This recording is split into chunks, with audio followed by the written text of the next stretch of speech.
fait, la première question, qui n'en est peut-être pas une, c'est un peu qu'est-ce qui, de votre point de vue, donc qui est à la fois le vôtre en tant que chercheur, théoricien, théoricienne, personne qui réfléchit au cinéma, qu'est-ce qui vous frappe, vous interpelle, vous intéresse, vous anime? Alors, vous avez pu voir quelques-uns de ces cours, vous connaissez les histoires du cinéma un peu. Peut-être voilà, peut-être un premier truc un peu à chaud. Qu'est-ce qui vous parle et vous stimule dans ce qu'on a pu voir? Honneur aux dames. Il y aurait beaucoup, beaucoup de choses à dire parce que Godard répond à des questions manifestement très variées et il va sur énormément de sujets. Donc déjà, ça, c'est un premier point quand même, c'est que il parle de la question du doublage qui nous amène à la question que je trouve extrêmement intéressante du rapport entre le texte et l'image dans ces films. Enfin, je trouve que là, il y a quelque chose d'assez fondamental et plus largement la question du langage aussi, qui est loin d'être évidente, mais rien qu'à partir de cette entrée du doublage, on a le sentiment qu'on pourrait vraiment tirer un fil et aller très loin. Après, il y a les questions de montage, même si le terme n'est pas forcément employé tel quel, mais vraiment la manière dont il pense l'histoire du cinéma d'une manière non chronologique. Et donc, quand il dit par exemple que mettre... mettre le film de Rossellini entre deux autres films, c'est une lumière qui est projetée sur les autres films. C'est parler en termes cinématographiques aussi, c'est-à-dire c'est une manière de penser l'histoire du cinéma comme une manière de projeter une lumière sur des films à partir d'autres films. Et donc la réflexion sur voir, c'est comparer. Donc ça, voilà, c'est toute sa méthode qui est là. Enfin là, je pense qu'on peut... En fait, chacune des phrases de Godard, en fait, nous amènerait à tirer un fil. Quand il parle de l'instruction, même quand un étudiant, manifestement, lui parle de l'instruction et qui dit mais qu'est-ce que vous entendez par quelque chose de bien instruit? Moi, je pense à d'autres propos de Godard sur le juge d'instruction et sur le cinéma comme un art de l'instruction, donc instruire, mais aussi l'instruction au sens du juge d'instruction, qui est celui qui réunit des preuves avant un procès. Et Godard dit le procès, il ne s'agit pas de juger d'abord, mais d'abord de réunir les preuves pour les comparer, pour les voir. Et après, on juge si besoin, et le spectateur peut juger différemment de ce que propose Godard, mais rien que le terme d'instruction, on tire ce fil et on va très loin. Donc j'ai l'impression que je réponds en proposant différentes choses, mais je crois qu'on pourrait tirer chaque mot, en fait, de ce que dit Godard. Alors ce qui me frappe aussi, c'est à quel point il est en forme, et à quel point il est drôle. Parce que Godard est très drôle, il est doux aussi. Il est d'une immense douceur. Il y a une ode des leçons de cinéma dans laquelle quelqu'un lui fait la réflexion en disant mais je vous ai vu à un festival il y a quelques années et enfin qu'est-ce qui s'est passé en vous? Vous êtes devenu gentil. Et donc il y a ça, il est doux. Et ce que je me dis, c'est qu'il arrive d'Hollywood et il est extrêmement en forme. Et donc je crois que chez Godard, il y a ce besoin justement de la confrontation. Et c'est ça qu'il cherche aussi avec les étudiants, la discussion, la confrontation. Je crois que d'être passé par Hollywood, ça l'a revigoré, quoi. Enfin, c'est le sentiment qu'il me donne là par rapport à d'autres des leçons de Montréalais, c'est qu'il est en pleine forme. Tout à fait. Même voilà, Lozic le dit à la fin. Ouais. Édouard? Dans la foulée de ce que Anne-Violaine vient de dire, moi, la première chose qui me frappe, c'est précisément qu'il est drôle. Et c'est quelque chose qu'on oublie parfois. On a peur de Godard, on a peur de ne rien comprendre à Godard. Et même dans son autoportrait, Godard avec un bonnet rouge, si j'ai bon souvenir, faisant l'imbécile quand même pas mal de fois. On le retrouve ici complètement. Il se lâche vraiment. À côté non académique, justement, pour reprendre ce que tu disais. C'est dans une université, son intervention n'est pas académique pour un sou. Ça, c'est une chose. Pour ce qui est de la méthode, et là, on va devenir peut-être un peu plus sérieux, c'est qu'au fond, sa méthode n'est pas académique et n'est toujours pas académique. On en parlait un peu hier avec Anne-Violaine. Ce qu'il y a de frappant quand on écoute ce qu'il dit ici, quand on voit les histoires du cinéma, c'est qu'au fond, Godard ne cesse de proposer une méthode qui n'est pas de son temps et qui n'est toujours pas aujourd'hui. Donner cours d'histoire du cinéma de façon non linéaire, non chronologique, etc., comme il le fait, ça pose des problèmes. Ça pose des problèmes avec les étudiants, notamment. Des étudiants sont inquiets dès qu'on sort des clous. Et Godard n'est jamais dans les clous. Et c'est ce qu'il y a de fascinant chez lui, et ici, on le retrouve complètement. Alors par ailleurs, il ne faut pas non plus mythifier ce qu'on vient de voir. Hein, j'aurais envie de dire en boutade, c'est moche aussi, c'est très laid. On ne peut pas dire que ce soit bien filmé, mais même si la qualité de l'image sera meilleure, je ne suis pas sûr qu'on ait réinventé une image pour les tables rondes, pour les discussions, etc. Donc j'ai une pensée émue pour ce que Godard dit justement des images. Ce sera peut-être plus beau, mais tout aussi moche qu'en aurait été filmé tout à l'heure. Ce n'est pas pour celui qui est derrière la caméra que je dis ça, c'est pour le dispositif. Donc, voilà, ce qu'il y a de frappant aussi, c'est qu'il y a ces moments où on s'ennuie aussi. Indépendamment du fait qu'on n'entende pas nécessairement tout ce qui se dit, il y a des moments de flottement, et puis Godard relance la machine, et on est reparti pour un tour, et effectivement, il y a des choses très très sérieuses, même quand il dit n'importe quoi. Ce qu'il dit autour du monstre, par exemple, c'est peut-être le discours le plus fondamentalement politique de Godard. J'avais déjà entendu cette discussion, mais quand il parle du monstre, moi, effectivement, lui, il pense à des films, genre Saturday Night Fever. Moi, je pense à Twilight, c'est un film de monstre, et monstrueux. Dans l'avion, j'ai regardé 1h30 du deuxième Avatar, je regarderai la suite dans quelques jours. C'est un film monstrueux, mais pas parce que les bonhommes sont bleus, mais par le discours que tient ce film. Et donc, moi, ce qui me fascine, tu disais que je travaillais sur les histoires du cinéma, oui, mais ce qui m'intéresse effectivement, et c'est le côté très benjaminien de Godard, c'est qu'on ne peut pas penser à un film sans penser à sa dimension politique. Voilà, donc les deux sont complètement liés. Et ici, on parle a priori de films ou les questions de monstres, etc. Mais c'est beaucoup plus profond que simplement dire ouais, Lugosi, si on lui met une petite moustache, etc. Là c'est Godard qui dit un peu n'importe quoi pour provoquer. Mais il y revient à plusieurs reprises. Et je trouve ça assez fascinant. Voilà. Non, mais ce qui est fort aussi, puis c'est aussi la question c'est un peu le fil rouge, c'est qui sont les monstres. Oui, complètement. Et en fait, on réalise, c'est ça. C'est ce qu'Alain vient de dire, il revient de chez les monstres. Il vient d'Hollywood, donc il en a vu de tout près, il a été à des cocktails chez les monstres, et il a envie de parler d'eux, quoi. Ouais, voilà. tout à fait. Martin, qu'est-ce qui te frappe, toi? Moi, évidemment, ce qui me frappe, c'est le foisonnement de la pensée de Godard qui va dans toutes sortes de directions et qui, en ce sens-là, est à l'image même du type de montage qu'il veut faire. C'est-à-dire à l'image des mariages qu'il fait, des différents films qu'il met ensemble, parce que Dracula et Weekend, quand même, il faut le faire. Et aussi à l'image de ce que seront les histoires du cinéma, qui est un travail sur la mémoire en quelque sorte, et la mémoire godardienne.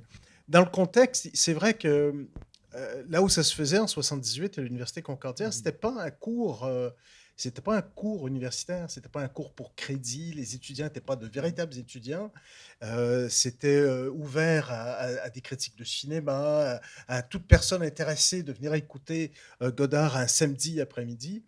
Donc, c'est pas un cadre universitaire traditionnel ou conventionnel.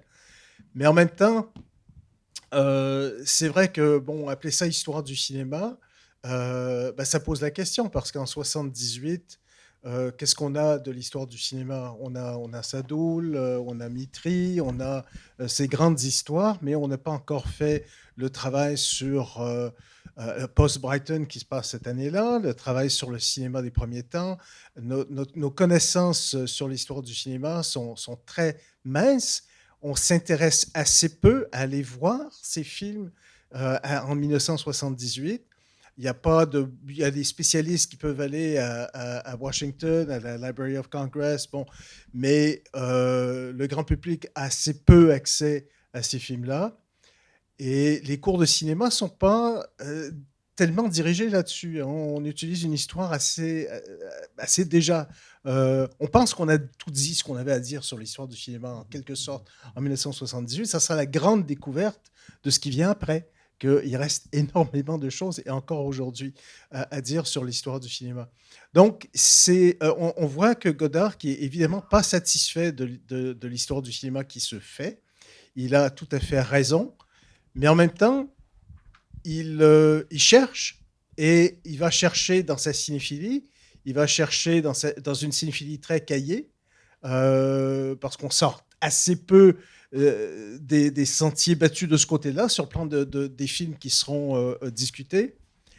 Mais il va chercher une méthode qui va prendre son fondement dans l'idée de montage, dans l'idée de rapprochement, dans l'idée de mettre ensemble des choses. Et là, moi, je ne peux pas m'empêcher de penser que ce que cherche Godard, c'est quelque chose comme un musée du cinéma, où on verrait, comme dans un musée, en fait, on va au Louvre, on voit tableau après tableau sur le même mur, on peut comparer.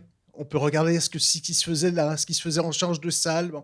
Et c'est un peu le modèle que Godard cherche à mettre sur pied, un musée imaginaire du cinéma, ni plus ni moins. Et ça sera le musée de sa mémoire. Oui. Et les histoires du cinéma qu'il fera ensuite, c'est un peu ça. Oui, tout à fait. Puis juste aller dans ton sens, en fait, il ne faut pas oublier que les deux références principales que Godard a, d'une part, c'est André Malraux. Donc, quand il dit voir, c'est comparer, c'est évidemment quelque chose que Malraux aurait pu dire, qui a pensé ce musée imaginaire, donc, et qui a pensé aussi mettre en relation des choses qu'on n'aurait pas pensé mettre en relation, des époques éloignées, des cultures différentes, etc. Enfin, je fais juste, je résume un peu brutalement. Et puis Henri Langlois, dont les programmations, forcément, Godard les a en tête.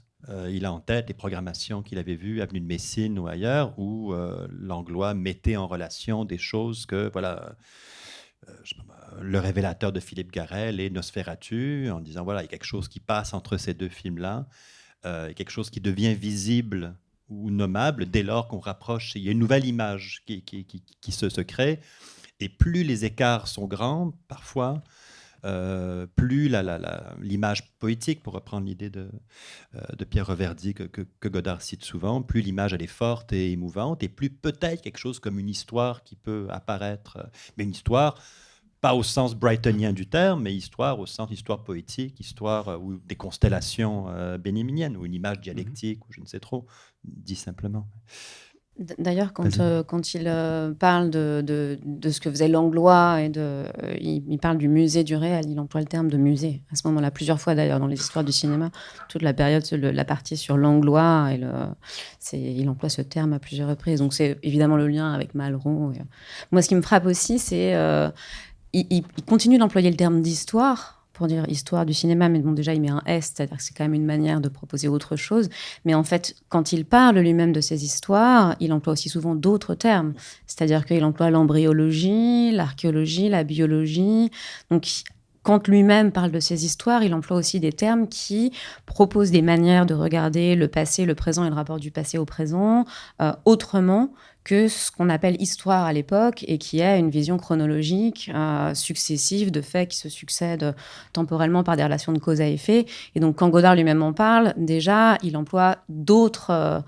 il se réfère à d'autres disciples, exactement, d'autres modèles épistémologiques, voilà, et qui sont finalement plus proches peut-être de ce que lui propose que de ce qu'est l'histoire du cinéma de l'époque.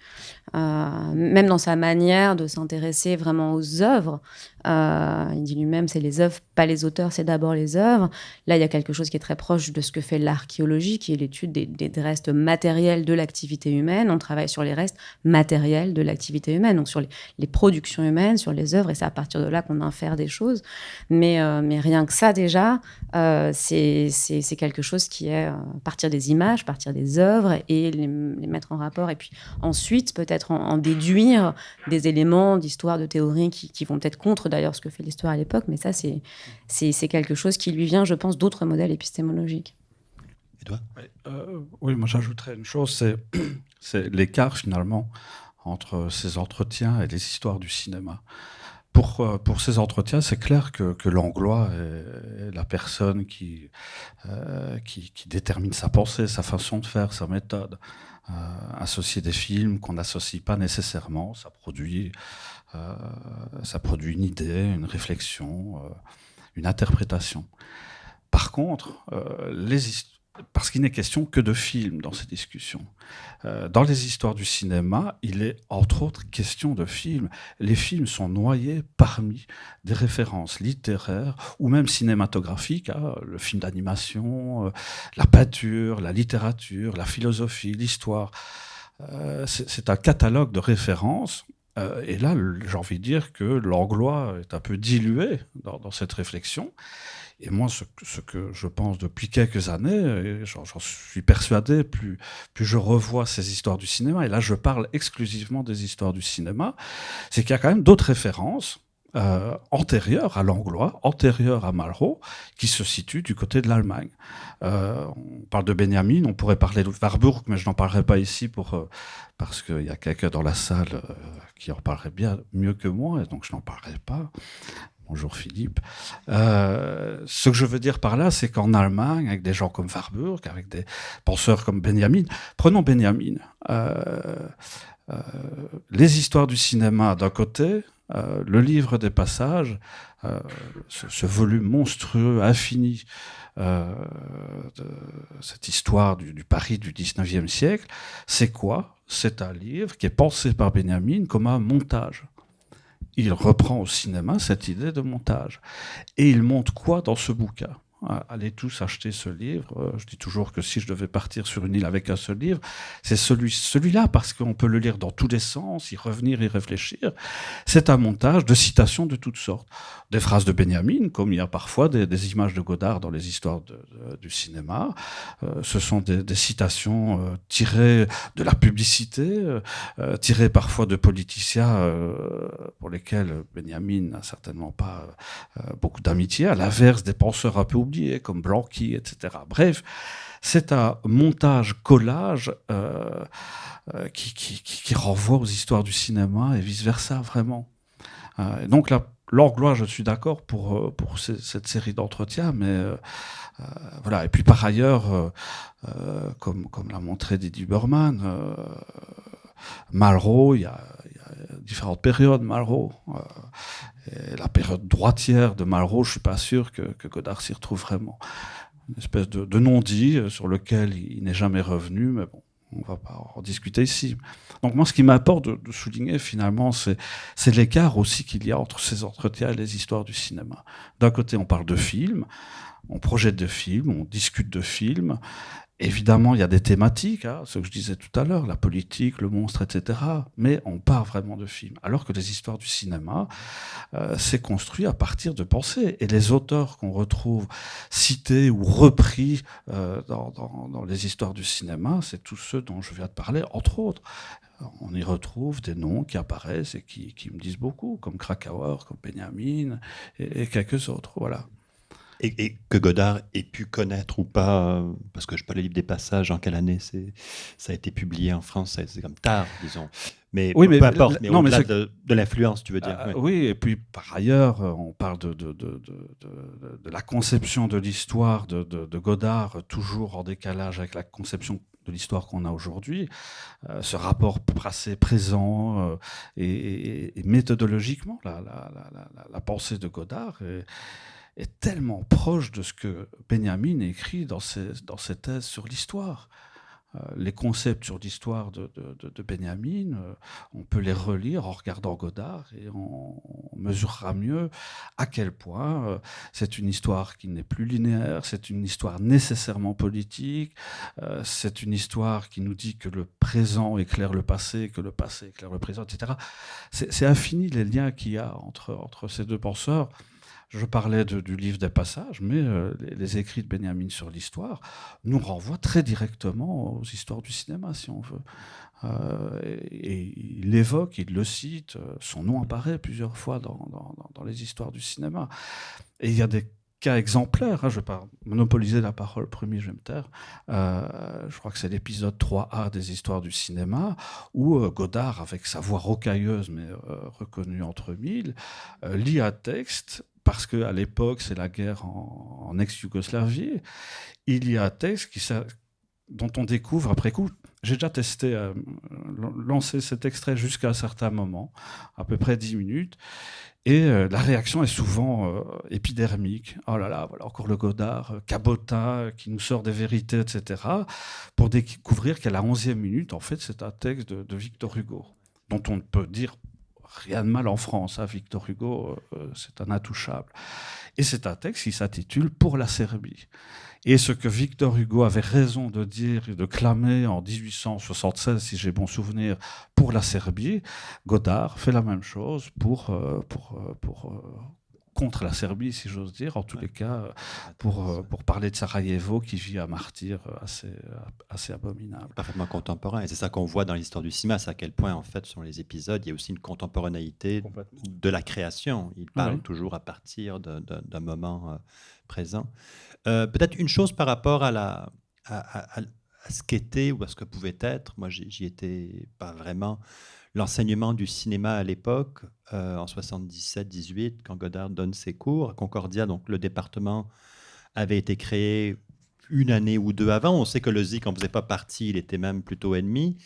Mais comment est-ce qu'on enseignait, toi qui as travaillé un peu sur les débuts de l'enseignement du cinéma, cette idée de passer des extraits, combiner des choses, etc., elle était quand même assez originale. Ça pouvait ressembler à quoi, toi qui t'es penché un peu sur cette chose-là? Écoute, l'année prochaine, ça va être le 50e anniversaire de notre département. Donc, mais le ZIC n'était pas dans notre département, le ZIC était au département de français.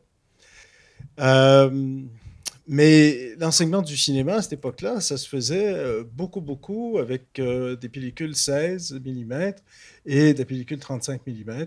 C'est extrêmement compliqué de montrer des extraits. Parce que évidemment, on ne pouvait pas manipuler les pellicules de la même façon qu'on manipule aujourd'hui un DVD ou un Blu-ray ou même un peu plus tôt un VHS. Donc, il fallait évidemment qu'il y ait un travail de repérage qui soit fait avant que des marques soient mises sur les bandes. Ensuite, on joue les bandes dans un certain ordre, et puis on ne pouvait pas revenir en arrière. On pouvait pas. Bon, c'était trop compliqué. Donc, c'est un peu dans ce contexte-là que Godard montre des films et des bouts de films. Je vais juste revenir une seconde sur ce que disait Édouard sur, oui, Warburg, ben, évidemment, hein, c'est partout là, et Benjamin aussi, entièrement d'accord.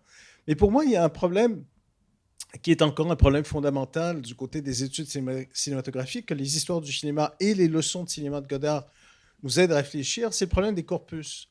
C'est-à-dire que ce soit en histoire du cinéma ou même du côté de la théorie du cinéma, un des enjeux principaux, c'est de transformer le cinéma en connaissance. C'est-à-dire qu'on cherche une connaissance du cinéma. Et une des façons de faire, c'est de découper les films de toutes sortes de manières, par nationalité, par auteur, par époque, par studio, par genre, etc. Et il y a une série de découpes qui s'institutionnalisent, qui deviennent le savoir officiel du cinéma, qu'on enseigne dans les cours un peu partout, à travers le monde, etc. etc. Et ce qui est fascinant dans la démarche godardienne, c'est que, je parlais de la mémoire tout à l'heure, notre mémoire du cinéma, elle ne fonctionne pas nécessairement selon ces découpes qui sont institutionnalisées. Elle a d'autres formes, elle a d'autres façons de relier ensemble des films, de combiner des films, de créer des rapports, de voir des relations entre les films. Et c'est extrêmement libérateur de se mettre à penser le cinéma de cette façon-là. Parfois, chez Godard, c'est réussi, pas toujours. Dans le cours sur À bout de souffle, bon, il met À bout de souffle en relation avec Fallen Angel de Preminger. C'est assez convenu. Donc, des fois, il y a des rapports. C'est un rapport thématique, c'est le privé. Bon. Il y a parfois des rapports qui sont convenus, mais parfois des rapports qui sont tout à fait nouveaux, qui font jaillir quelque chose. Et sur la façon de... Parce que, bon, d'où viennent ces découpes, les découpes génériques, les découpes historiques, les découpes nationales, etc., etc. Est-ce qu'elles nous apportent nécessairement une meilleure connaissance de l'objet cinéma? Elles semblent, quand on y pense, un peu arbitraires et modelées sur d'autres types de découpes qui existent dans d'autres domaines, dans des domaines scientifiques. C'est une tentative, finalement, de reproduire la démarche scientifique, mais avec un objet qui est différent des objets qui étudient la biologie, par exemple. Donc, le cinéma. On a fait la même chose avec la littérature, on fait la même chose avec la peinture. Donc là, ce qu'on voit, c'est qu'on peut se libérer de ces découpes-là, penser d'autres rapprochements, d'autres découpes. Et ça, c'est ce qui m'a toujours beaucoup intéressé dans la démarche de Godard. Tout à fait. Et puis on voit bien que, bon, pour rebondir avec ce que tu disais au début, en effet, il est bloqué par la matérialité des bobines, bon, la disponibilité des copies aussi. On cherchait Freaks, on l'a pas trouvé, on passe Dracula, on cherchait La Terre, on l'a pas trouvé, on va passer Arsenal, c'est moins bon, mais bon, de toute façon, j'ai jamais vu un film de Dovzhenko. Et on voit que Patrick Straram qui est dans la salle. Donc, c'est Patrick Straram, pour ceux qui sont au courant, qui était dans la salle. Il s'offusque. Le bison ravi. Oui, le bison ravi. Il s'en met offusqué. Godard dit, ouais, ben, ça va, il faut que le professeur se fasse une culture quand même. Donc, il est comme ça qui est drôle, parenthèse, de réaliser à quel point, malgré le fait qu'il a passé tant d'années en cinémathèque, il y a des trous immenses, bon, qui ne sont pas plus... ils sont aussi grands que nous pouvons avoir aujourd'hui, parce que l'histoire du cinéma, c'est aussi complexifié, les champs à couvrir sont infinis. Mais voilà, donc il y a ce problème de disponibilité, donc quelles copies on peut trouver, et aussi, il le dit à un moment donné, il dit ça prendrait des moyens de vision qui n'existent pas encore. Mettre une image, une autre, faire une pause, mettre un autre plan, voir si quelque chose se passe, si c'est pas, si on va prendre un autre plan, on va rajouter un autre. Ça, c'est ce que la télévision, qui commence à manipuler depuis 71, 72, 73, lui donne la possibilité pour des images que lui-même a tournées. Donc, il essaie d'appliquer ces méthodes de vision sur quelque chose qu'il ne peut pas encore faire, c'est-à-dire des images de films. Ça va prendre quelques années, il va réussir à le faire. Et là, il va réaliser, on peut s'amuser non seulement à mettre des images de films, mais aussi voilà, la peinture, tout y passe. Et on va mettre de la musique, on va mettre des poèmes par-dessus ça, on va créer une sorte de conception de l'histoire qui déborde celle de l'histoire du cinéma au sens strict. En un sens, je reviens rapidement à Malraux quand même, mais la vidéo lui permet aussi de faire ce que la photo a permis à Malraux de faire. Donc, il y a ça aussi quand même qui est que les outils techniques sont là, ils les cherchent très clairement, et ils sont là en émergence, mais ils permettent aussi de faire cette histoire-là. Ce que je trouve aussi extrêmement intéressant, c'est à quel point il y a une dimension... On sent la dimension un peu exploratoire, expérimentale de ce qu'il est en train de faire.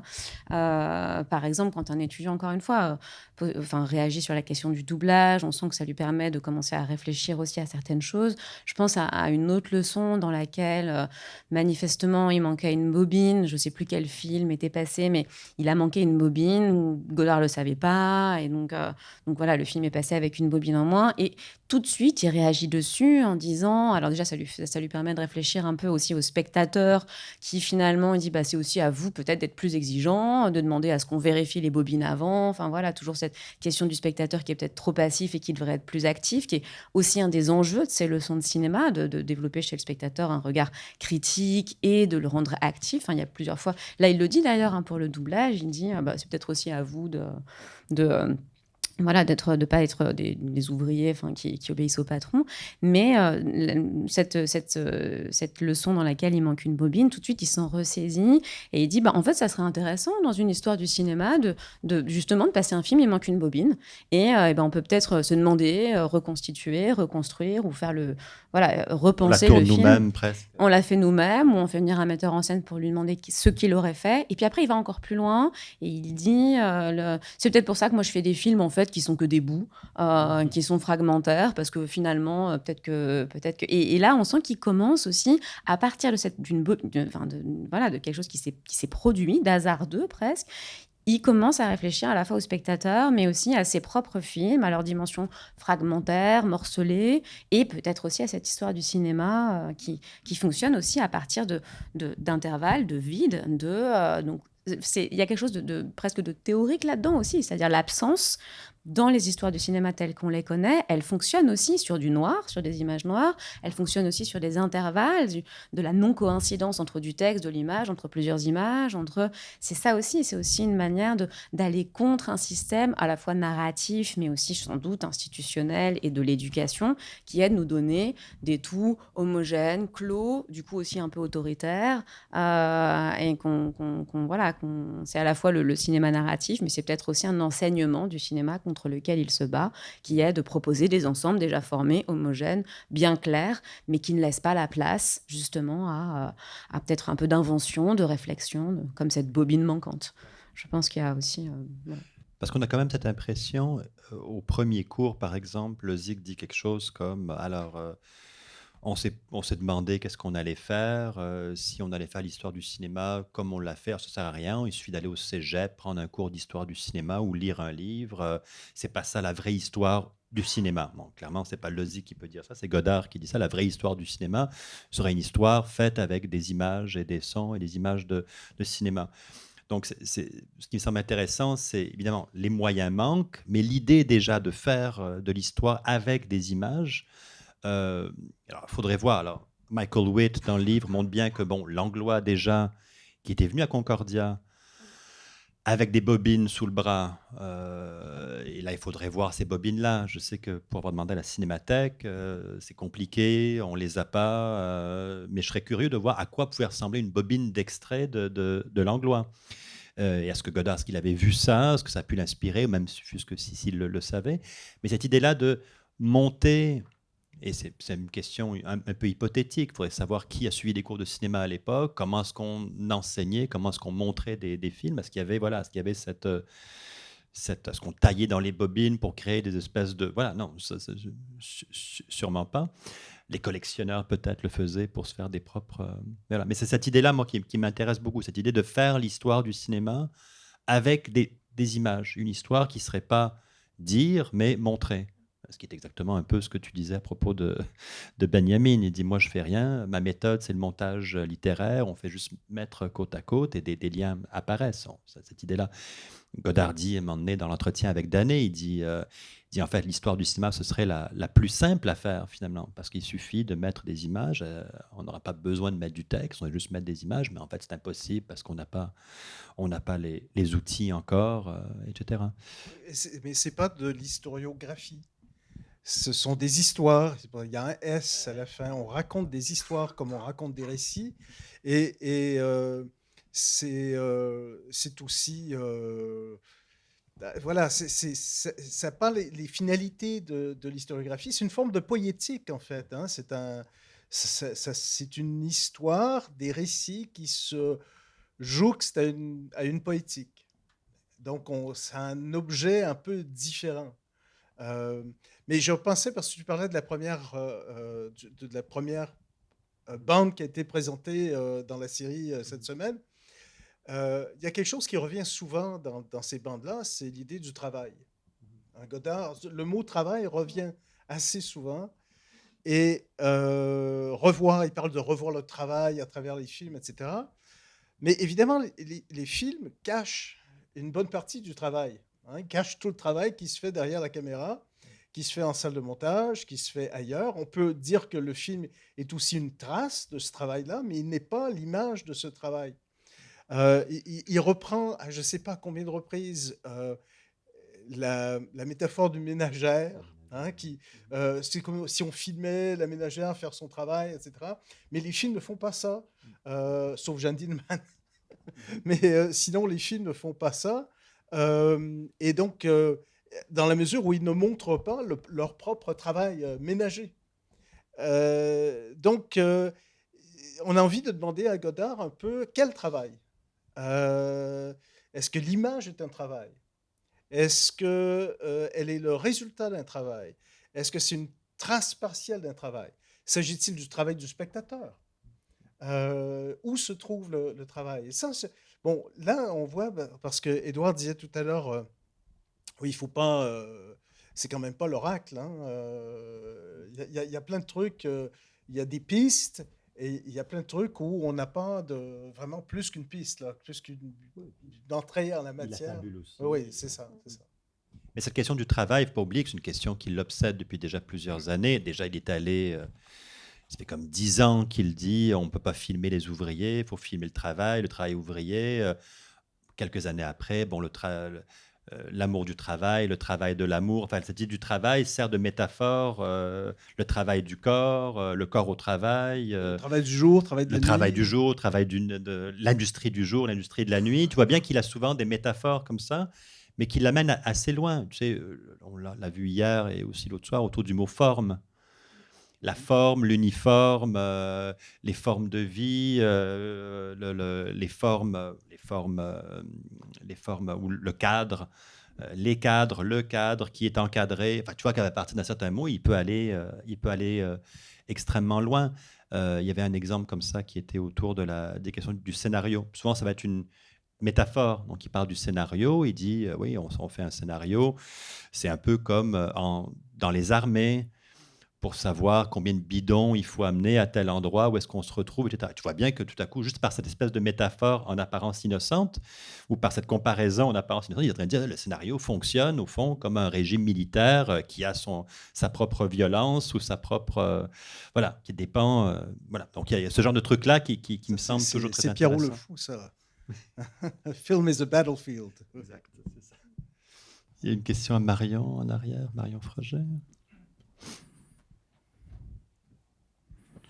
Oui, bonjour, merci beaucoup. Ça me permet peut-être de faire un lien aussi avec le colloque, parce qu'il me semble que même si ce document anticipe peu ou pas les histoires du cinéma, donc du Godard pédagogue, c'est-à-dire du Godard qui effectivement va mettre en pratique sa façon de penser et sa pensée et ses propositions, pour faire l'histoire. Là, on a un Godard professeur.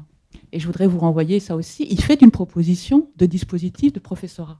C'est-à-dire qu'il passe des extraits, il ne dit rien, il se tait, il s'accroupit avec Lozic, il se met accroupi et il attend les questions de la salle. Et ça, c'est une vraie révolution dans la manière de professer. Et il le dit lui-même, si j'étais professeur à l'université. C'est-à-dire, je vous inventerai cette forme-là d'enseignement. Et je crois que là, il est très en avance aussi. C'est-à-dire qu'il n'est pas en retard sur les histoires du cinéma, donc sur le Godard pédagogue, mais il est peut-être en avance de quelque chose qui n'a jamais été, mais qui aurait été formidable qu'il soit, c'est-à-dire un professeur de cinéma. Parce que le dispositif qu'il met en place avec Lozic est incroyable. Alors peut-être qu'effectivement, ceux qui sont dans la salle étaient peut-être avait une claire conscience des rapports de pouvoir qu'il pouvait y avoir, parce que Godard, c'est quand même Godard à l'époque, c'est celui qui a fait tous ces films, c'est celui qui a cette aura-là, et qui a peut-être du mal à incarner ce professeur qui veut être en s'accroupissant par terre et en attendant les questions. Et là, il y a peut-être aussi une non-rencontre qui a lieu, mais qui est une vraie proposition, en tout cas, d'enseignement. Alors, merci Marion. Non, c'est juste, au-delà... Je pense que l'accroupissement est dû au problème de budget. Hein. Il n'y a pas plus de chaises. Mais c'est vrai que on se posait la question avec Martin. Il n'y a pas beaucoup de protocoles. C'est-à-dire, c'est pas très très sérieux. Enfin voilà, purement. Ici, on a des chaises. On est bien servi.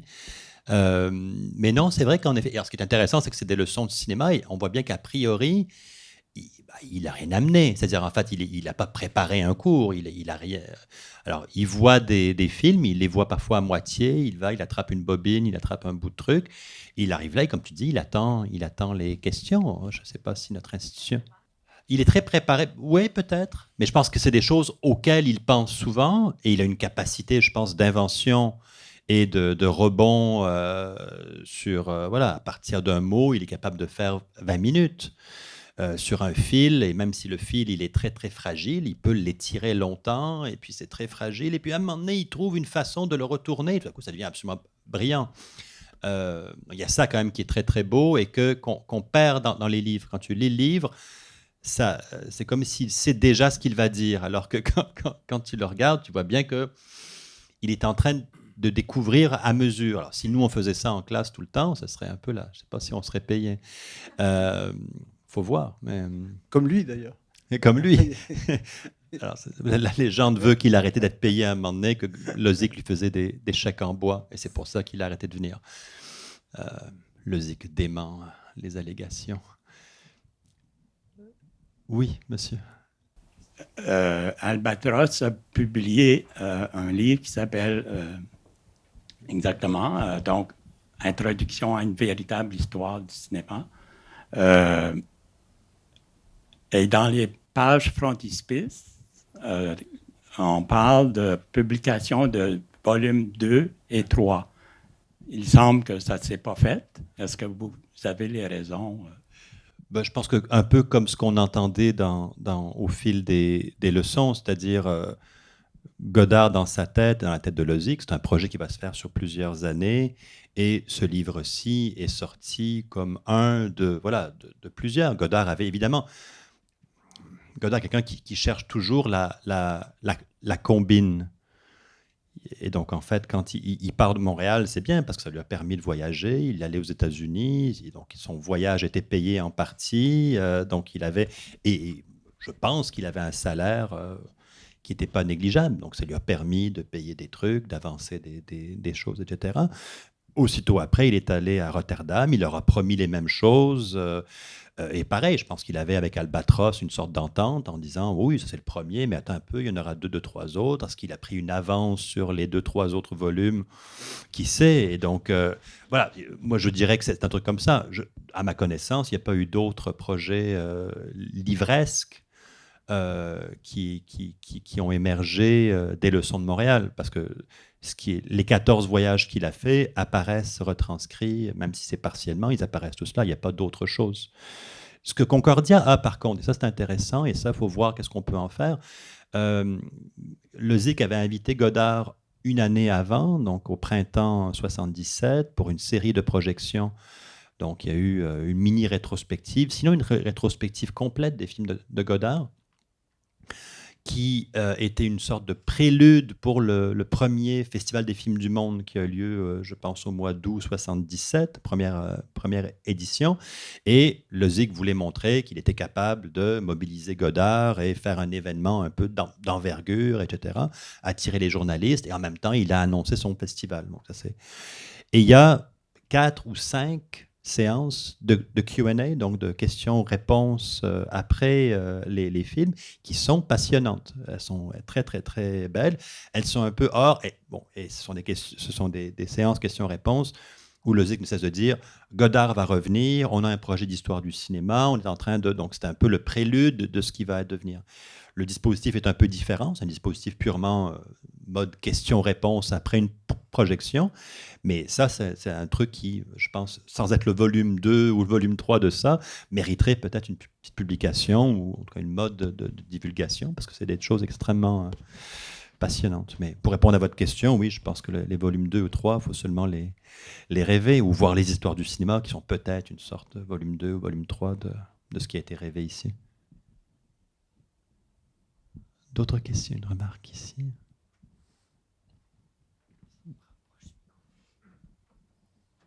Moi, je voulais vous remercier d'avoir fait ça. C'est vraiment formidable. C'est vraiment un gros cadeau que vous nous faites. Quand est-ce qu'on verra le reste? Il faut voir avec la Cinémathèque, voir avec Concordia. Il y a 40 heures de matériel, hein, donc il y a beaucoup, beaucoup de choses. Il faut voir un peu le dispositif aussi. Est-ce que par ces 40 heures, sous ce mode-là, c'est la meilleure façon de leur rendre justice? Peut-être il y aura toujours un public. Moi, je pense qu'il faut donner une forme. Il faut, sans anticiper ou sans présumer de rien, je pense qu'il faut que une masse assez critique de gens puissent avoir accès à ces documents-là, qui sont pour les historiens ou pour les godardiens, les cinéphiles, d'une richesse infinie. Et il faut penser à d'autres formes. Moi, je sais que je suis en contact un peu avec Fabrice Aragnaud, qui était l'assistant, le bras droit de Godard ces dernières années, qui a fait beaucoup d'expositions, par exemple, à partir des films, donc des versions exposition du livre d'images ou des choses comme ça. Et on pourrait imaginer une sorte de dispositif avec des extraits des cours, avec les films qui ont été présentés le matin, créer un dialogue, créer une forme un dispositif de présentation qui serait plus dynamique peut-être que simplement... Alors, d'une certaine manière, c'est dynamique, mais c'est quand même aussi parfois un petit peu laborieux. Donc, une façon de dynamiser ce matériau-là avec les extraits que forcément les gens ont en tête. Godard, quand il parle, il a en tête ces films que nous aussi, si on les a vus, ils peuvent nous repasser, mais voilà, créer une façon, et là je suis ouvert aux suggestions, évidemment, mais on peut imaginer une sorte de dispositif d'exposition qui donnerait un peu d'épaisseur, de volume, de dynamisme et de rythme à ces leçons-là, parce que vous avez des idées de dispositifs d'exposition ou de... Le projet qu'André décrit serait évidemment très intéressant. Ça suppose évidemment des problèmes de droit. Hein, si on veut mettre des bouts de film, etc., c'est très compliqué parce qu'il y a des ayants droit pour les films américains, pour les films français, etc. Donc, voilà, c'est des projets qui sont très beaux, mais très compliqués à mettre sur pied. Mais là, on s'interroge avec l'université pour la meilleure façon de rendre des bandes disponibles. Pour l'instant, donc juste pour... on a montré 3 séances, Guillaume et Martin y étaient, on a montré 3 séances à Bologne. Ces mêmes 3 séances ont été montrées à Paris là, pour le premier anniversaire du décès de Godard. On a montré 2 donc, qui n'avaient pas été déjà montrés, qui n'avaient pas été montrés préalablement. Et puis pour le reste, on attend les projets. Je pense que du côté de l'Allemagne, par exemple, je parlais à Daniel Fairfax tantôt, il y a un grand intérêt pour montrer ça en Allemagne. Il faut voir. Mais je pense que les cinémathèques devraient avoir des copies pour consultation. Je pense que voilà, il y aurait comme matériel de travail pour les historiens. C'est extrêmement intéressant. Pourquoi vous avez choisi ces séances-là? Moi, je les ai choisis pour des raisons... Alors, d'une part, il y a certaines scènes qui étaient exclues, soit parce que le son était vraiment, pour le coup, mauvais. Il y a 2 séances où le son est à peu près inaudible et un peu rayé, donc elles étaient exclues d'office. Ensuite, il y a des séances où le dynamisme est un peu moins là. Et il y a une très belle séance, moi je l'aime beaucoup parce qu'elle est tendre. C'est comme une pièce de Beckett, quoi. C'est-à-dire que Godard est là, il ne se passe rien, il dit des choses, il y a des longs moments de silence. Le Zik n'est pas là, il n'y a pas de relance. Et on voit bien, pour répondre à ta question, quand il n'y a pas de question du public, Godard, il n'a pas envie de parler. Et puis il est là, puis il regarde, il dit bon, ouais, ok, moi je peux parler, hein, mais ça ne sert pas à grand-chose. Mais donc voilà, il y a des séances où c'était vraiment encore plus ennuyant. Et ensuite, je tenais à montrer la première séance parce que c'est celle qui est un peu programmatique, c'est-à-dire elle annonce des choses. À part le fait qu'on voyait M. Vary, moi j'étais quand même très heureux de pouvoir montrer ça à Montréal. Et la séance sur le politique, je trouvais que l'approche était intéressante. Il amenait quand même des choses qui, sur le plan de la réflexion, il va assez loin. Donc c'est purement comme ça. Puis cette séance-ci, je trouve quand même qu'elle est... Et sur le plan du montage, je pense que c'est celle où il est allé le plus loin dans l'idée d'un montage historique qui fait voir des choses. Je pense que c'est peut-être la séance où c'est le plus clair, où le projet, en tout cas, est le plus réussi. Certaines fois, c'est un peu moins convaincant, puis Godard est moins inspiré. Donc, voilà, mais on aurait pu en montrer d'autres. Donc, merci beaucoup aussi. Ma question, elle concerne... j'ai été vraiment touchée par... quand Godard va parler du film Les Oiseaux, Hitchcock, et il n'arrive pas à utiliser un adjectif par rapport à ce qu'une image, l'image des oiseaux et de type. Et j'aimerais vous entendre parler un peu de ça, de la conception de l'image chez Godard, en même temps que on sait bien hein, la question du langage chez Godard, comment elle est importante. Donc voilà, je vous lance une question comme ça. Je pense que la réticence par rapport aux adjectifs, alors ceux qui étaient là à la séance hier, il dit à un moment donné, il dit beau, bien, mal, c'est nul. On voit sur les affiches des films, il y a toujours marqué magistral, je ne sais pas trop quoi, mais ça ne dit rien. Donc ouais, je pense qu'il se méfie des adjectifs. Ouais. Il dit qualifier une personne, tu es belle, mais au fond, on n'a rien dit. Donc voilà, il y a une méfiance envers l'adjectif. Donc je pense qu'il a en tête ça. Ouais. J'avais bien compris ça, mais il ajoute en même temps, il va dire les critiques vont qualifier ça d'une image super, merveilleuse. Donc, il joue un peu sur... vous avez raison, mais c'est vraiment parce qu'il y a ce silence au sujet de l'image que je trouve... donc, quelle est l'image la question de l'image chez Godard? C'est la puissance de l'image. Là, je pense que là, il essaie de nommer... C'est aussi laisser l'image parler d'elle-même. Oui, c'est de reconnaître la force ou la puissance de l'image ça fait penser à ce que Wittgenstein disait dans ses remarques sur l'esthétique. Il dit « Regardez, regardez, et vous verrez si vous avez vu, hein, mais regardez ». Donc j'ai un peu l'impression que Godard dit ça. En fait, il veut nous faire voir. Hein, il met des images ensemble, il cherche à faire du montage pour faire voir. Mais évidemment, mais aussi Godard parle, il dit des choses, il cite constamment, mais c'est un peu comme le rapport entre la bande image et la bande son. C'est-à-dire qu'ils sont parfois en synchro, parfois ils ne sont pas en synchro. Et là, il veut nous faire voir, sans mots, sans adjectifs qui Est-ce que disent rien. ça s'approcherait du muet? Alors, moi, je pense qu'il y a... alors, le muet, en effet, il dit... Il y a deux phrases de Godard qui me viennent à l'esprit, là, en vous écoutant. Il y en a une, il dit « J'ai passé 20 ans à essayer de comprendre comment faire du parlant, c'est-à-dire revenir au muet. » Donc ça, c'est quand même extrêmement significatif de sa démarche, hein, c'est-à-dire de travailler un cinéma parlant qui travaille aussi le texte, en même temps le texte écrit qu'on lit, mais aussi les sons, mais d'une autre manière peut-être qu'un cinéma parlant plus classique. Enfin, donc il y a déjà ça qui est... Et après, il y a une autre phrase qui me venait aussi et qui rejoint un peu les questions peut-être aussi d'enseignement, d'éducation à l'image.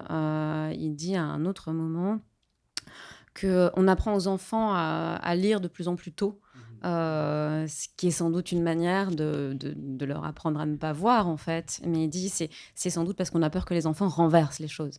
Donc cette puissance de l'image, cette puissance politique de l'image, et du coup ça fait le lien avec la question de l'éducation et de ce qu'est, de ce que devrait être, ou de ce qu'on essaye de faire dans une éducation, dans des cours de cinéma, c'est-à-dire apprendre à voir.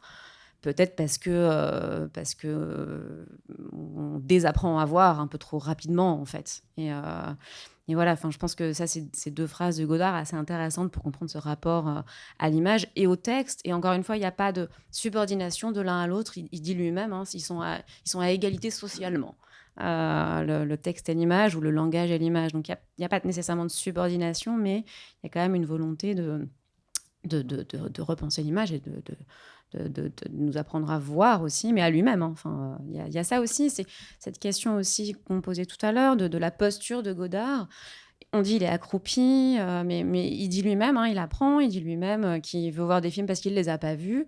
Et Je suis aussi ignorant que vous. je suis ignorant que vous. Moi, Pour je trouve venir qu'il au maître ignorant, là, on était voilà, exactement là. il se place dans une posture qui est quand même... moi, ça m'a fait penser en fait à un texte de Pasolini qui est forcément antérieur à ça, mais des années 70 quand même, je crois, qui s'appelle « École sans fétiche ».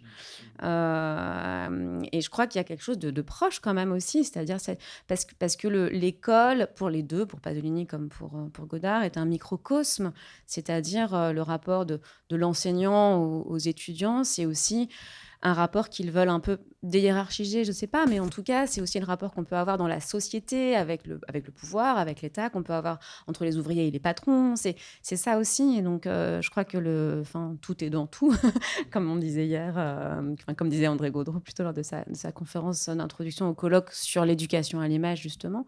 Et je crois que la position de Godard face aux étudiants, c'est aussi une manière de penser les relations en société et donc de vouloir peut-être les renverser, ou en tout cas proposer d'autres modalités de rapport. Et c'est en ça que je trouve sa posture, elle est quand même, voilà, le fait d'être accroupi, le fait d'attendre les questions. Je trouve qu'il y a quelque chose, en fait, d'assez peu hiérarchique, ou en tout cas une volonté d'interroger ces rapports-là. Oui, moi j'ajouterais juste, je suis complètement d'accord avec ce que tu viens de dire, mais j'ajouterais peut-être un rapport à l'image autre aussi qui est essentiel chez Godard, tout autre, qui est un rapport technique à l'image. On a parlé des histoires du cinéma, c'est aussi la rencontre du cinéma et de la vidéo. C'est quand même essentiel, et ça, quand Godard refait du cinéma avec Sauf qui peut la vie, c'est un film déterminé par ses expériences vidéographiques qui précèdent ce film. Et c'est aussi un retour, entre guillemets, aux origines du cinéma pour lui. il repense, il retravaille une des figures qui caractérisent les avant-gardes des années 20, le ralenti. Parce qu'il est repassé par la vidéo, parce que la télévision a mangé et vomi du ralenti à tout bout de champ. Hein. Il revient souvent sur Peckinpah, par exemple. Donc le rapport à l'image, c'est aussi un rapport technique. Ça peut paraître très terre-à-terre ce que je dis par rapport à l'étendue de votre question, mais c'est ça aussi, je crois, chez lui. Les histoires du cinéma c'est quand même une série importante aussi pour cette raison.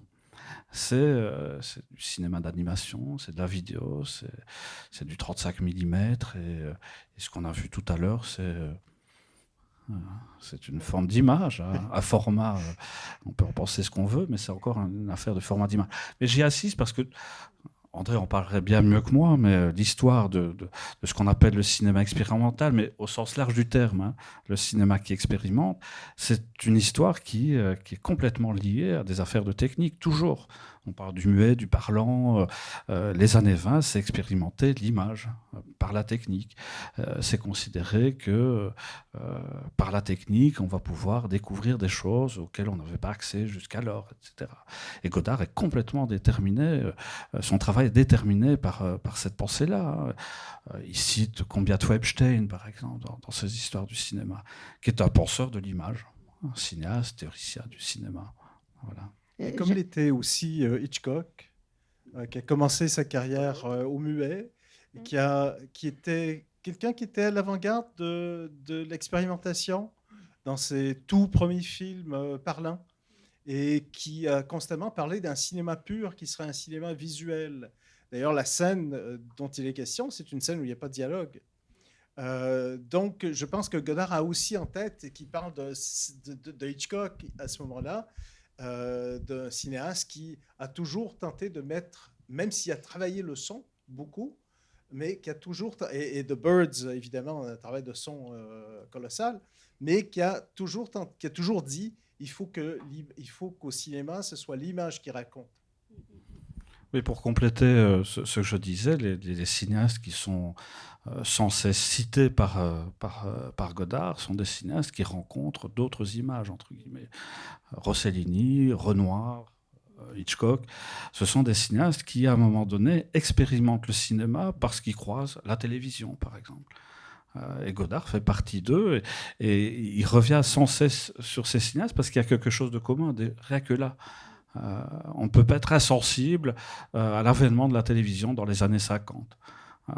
Quelqu'un comme Renoir est très important pour Godard. Hein. Renoir, dans les années 50, dit de mémoire que si le cinéma décantait le théâtre, la télévision va maintenant décanter le cinéma. C'est dire qu'il n'est pas différent à l'avènement d'une nouvelle forme d'image. Et c'est, je pense, toute l'actualité de ces cinéastes. Renoir, Rossellini, Godard, c'est pas des cinéastes à mettre dans des cartons en considérant qui n'ont aucun rapport avec ce qui se passe aujourd'hui. Aujourd'hui, on ne peut pas faire autre chose que penser le cinéma au regard de ce qu'on appelle les nouvelles images. Le cinématographe, c'était des nouvelles images en 1895. L'histoire du cinéma n'est que ça, une affaire de nouvelles images. Ce qui est très beau chez Godard, par exemple, quand il touche à des nouvelles images, comme tu disais, il retrouve les origines du cinéma, ou l'avant-origine du cinéma, quand il touche au numérique, son premier film. Mais c'est le côté très expérimental, et je t'interromps parce que ce qu'André ne va pas dire, c'est qu'il va participer dans 15 jours, je crois, à colloque, qui parle des liens entre le cinéma des premiers temps et le cinéma expérimental. C'est exactement cette histoire-là. C'est un retour. Le cinéma expérimental français, notamment des années 20-30, tu sais ça mieux que moi, a été marqué par le cinéma des premiers temps. Et ce qui est drôle, c'est que Godard est assez peu sensible, a priori, au cinéma expérimental. Ça ne l'intéresse pas vraiment. Oui, mais expérimental au sens large. Il est fasciné par Ackerman, par exemple. On évoquait notre ménagère épluchant les pommes de terre et préparant les escalopes panées pendant 3 heures. Godard était fasciné. S'il y a bien une cinéaste qui fascinait Absolument. Godard, c'est Ackerman. Oui. Non, quand je parle de cinéma expérimental, c'est-à-dire Brakhage, Michael Snow, enfin, les gens comme ça lui tombe des yeux un tout petit peu. Ça l'intéresse pas plus que ça intéressait les cahiers du cinéma. Il n'est pas allé voir, voilà, il n'a pas suivi les films de Brakhage qui jouaient au Maya Deren et des choses comme ça.